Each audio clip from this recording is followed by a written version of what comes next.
Good morning, everybody. This buddy here in Midland. I got a video here I want to do for you today. I think you'll find interesting.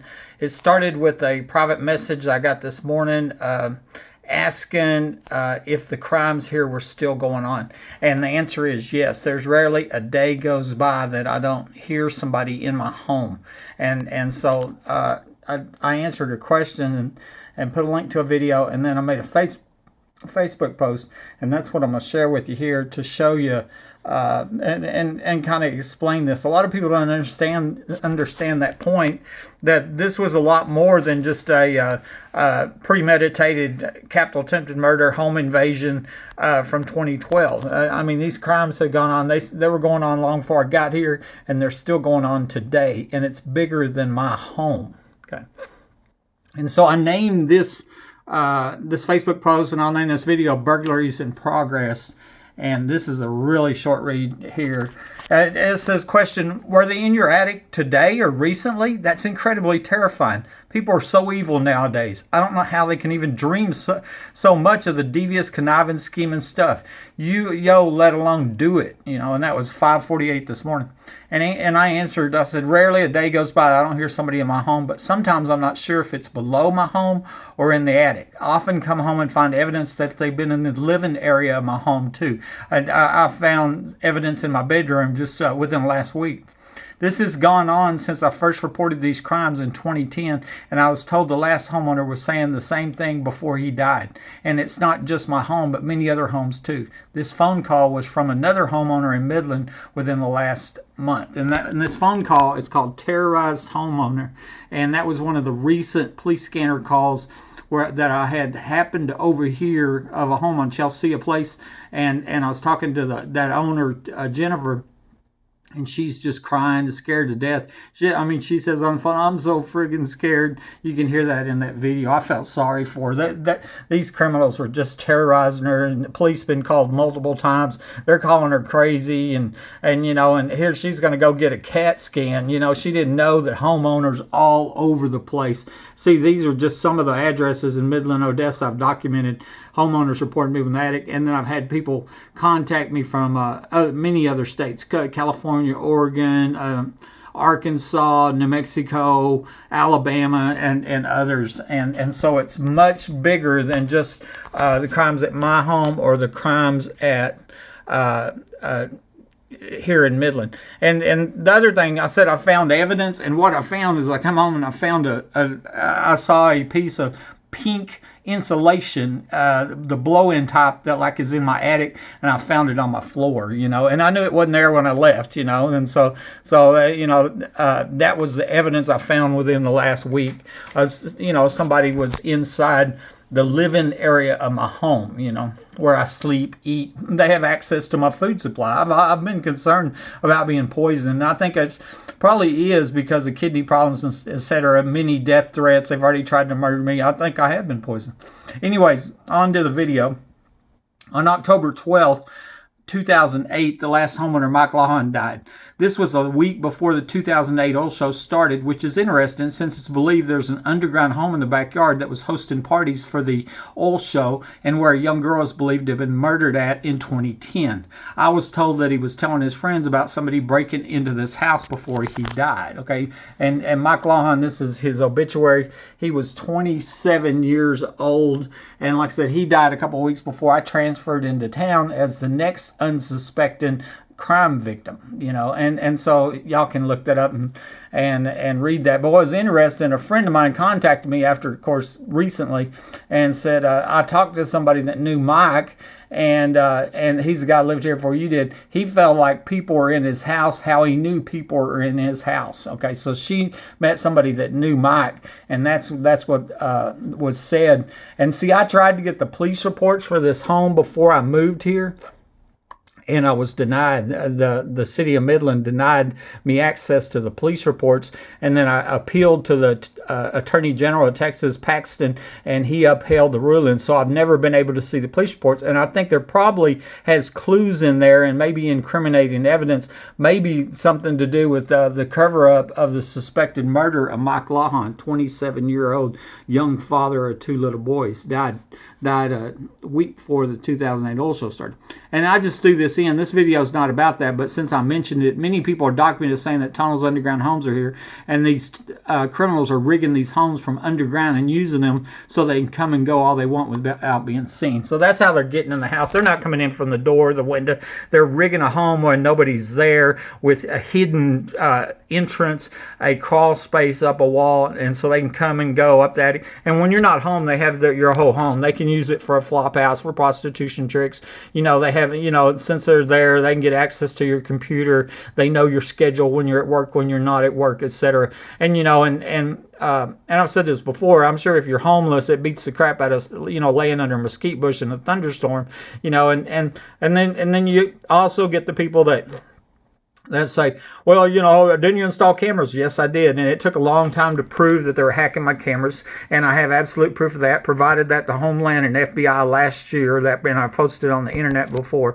And then the other thing is, well, it's hot in the attic. And that's true. And they break apart the HVAC system, the central air conditioning heating system. And it costs a small fortune just doing that, you know, because they're heating up that attic space and they're still in heat. So there's the theft of services. That's another felony. Burglary of habitation is a felony. Theft of services is a felony. And besides the terrorism and the attempted murder and all the other crimes. Go to maps.google.com, Google Maps. Look at my address, 3802 Fair Circle, and switch between the map and satellite views. Look at my backyard, okay? You can see this large underground facility or a large facility on the map screen that can't be seen on the satellite screen. It can't be seen from above ground, but Google Maps knows it's there somehow.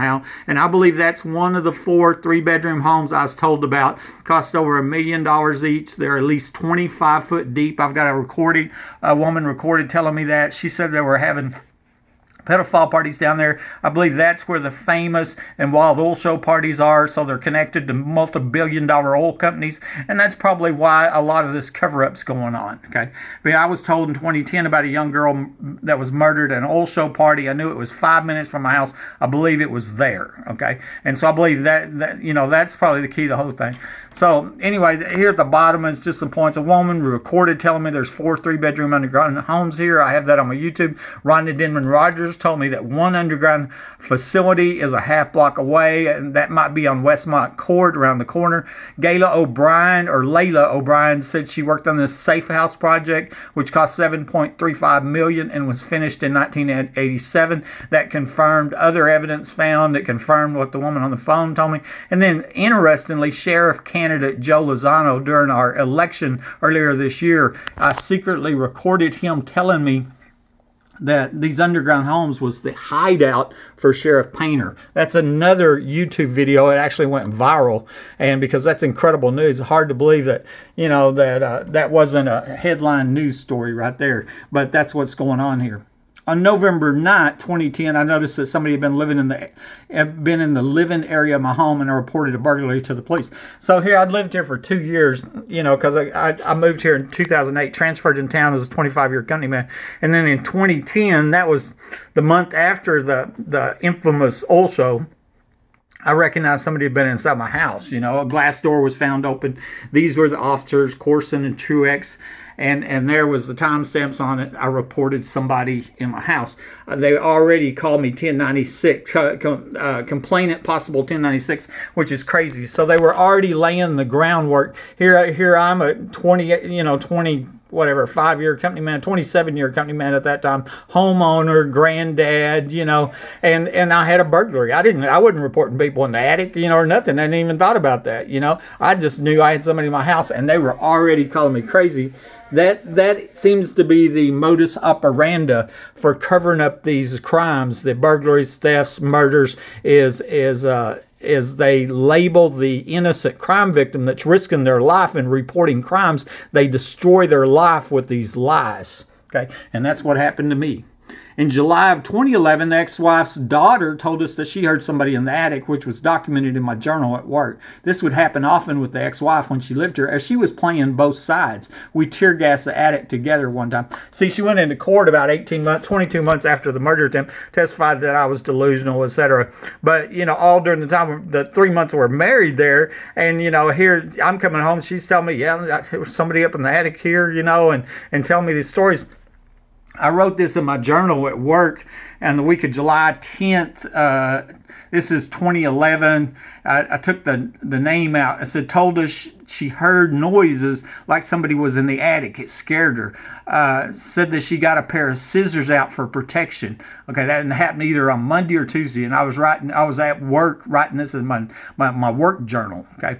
And then here was another little note on 7/16/11. I found the mini blinds on the dining room door were out of their track when we got back from Hobbs, from a birthday party, from my grandson's birthday party, Hayden. And they were not that way when I left. The ex-wife confirmed this. And then another little entry on 7/17/11.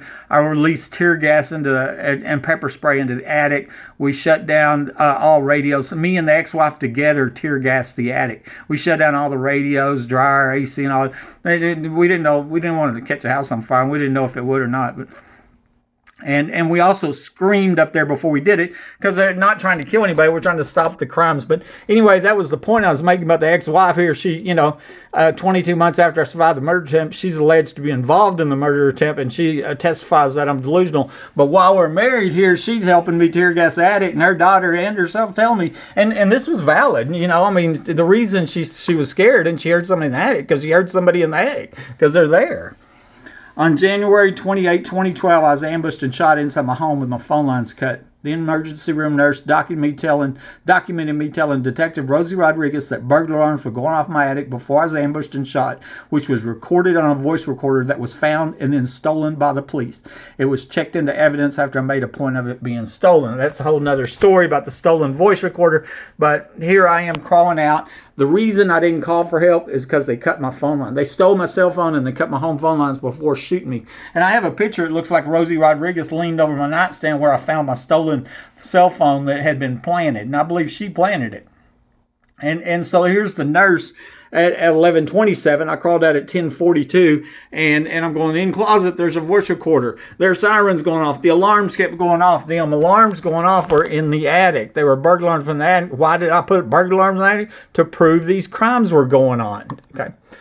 In July 2018, I sent the chief of police, mayor, and city council an email with links to 50 videos of burglar alarms going off in my attic, which was ignored while the crimes continued. Since the murder attempt, I've had repeated break-ins to my home, death threats, and many people asking or ordering me to sell my home and move. The police have looked the other way while these crimes are committed against me, as this gang has tried to terrorize me into selling my home at the price they said, of course, since they didn't get my home when they cut my phone lines and shot me, the criminals, not the police.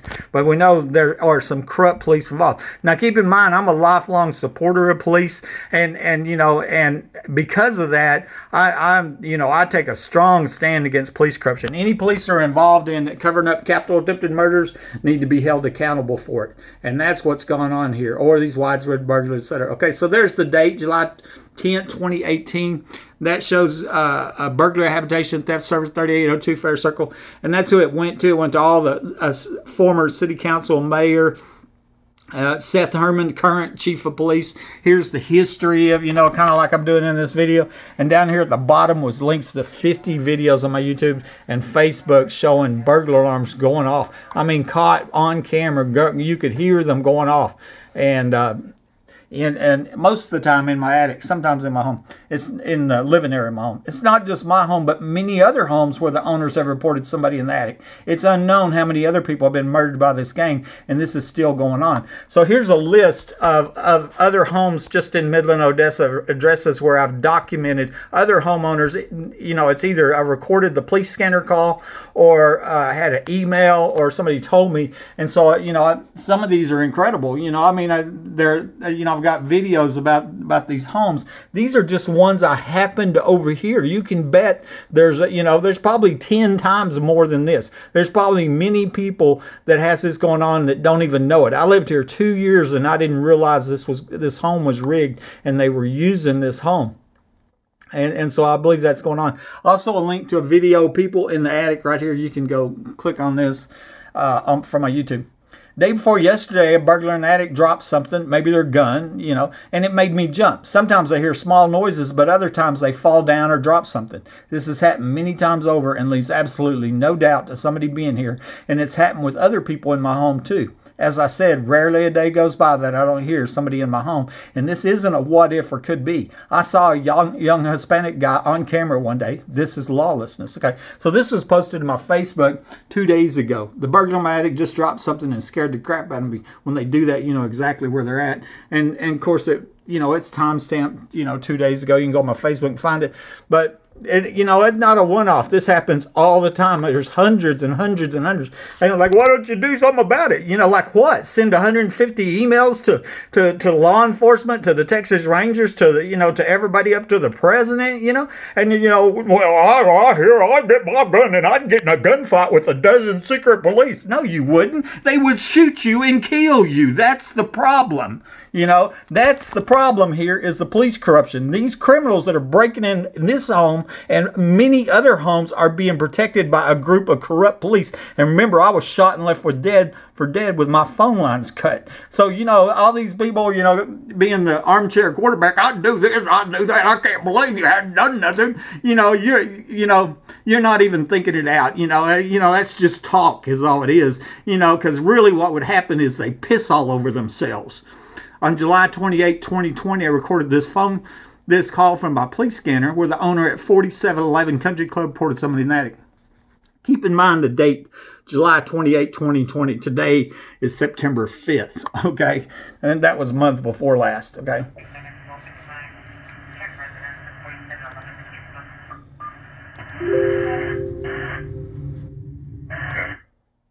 Do it again.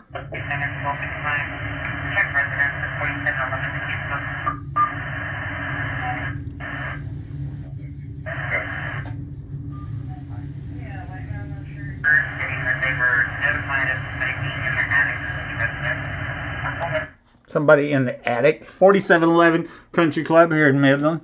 Okay, on August 6, 2020, last month, I recorded this call from my police scanner for somebody in the attic at 2903 Chelsea Place. That's what I'm telling you. 32427, have a check off here, 2903 Chelsea Place.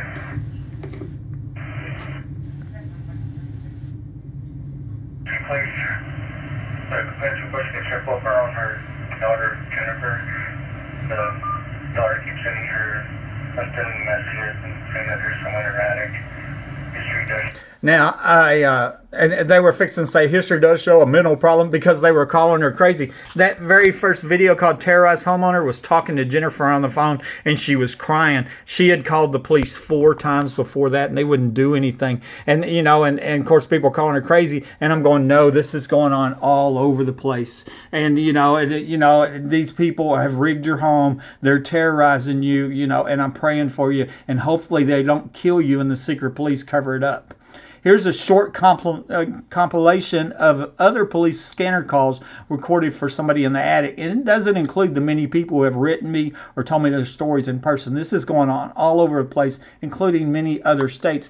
Now, last year, I asked the city for a record of everybody that reported something in the attic in the last 10 years, and the city attorney Gates and the Midland Police Department said nobody had. That included me. That included my Vivint alarm system that was in my attic dispatched to police. Facing charges after police say she burned down her home to get rid of someone who she claimed was in the attic. 300 Hickory. The complainant saying she can hear someone up in the attic. She smells cigarette smoke. She took her family. They're going to be waiting out front. 316 Geneva. Caller stating that he heard someone in the attic. 610 Jeter. Complainant's going to be a 7-year-old male. Saying he can hear yelling and biting. His mother's in the attic. He can hear her being assaulted. Complainant is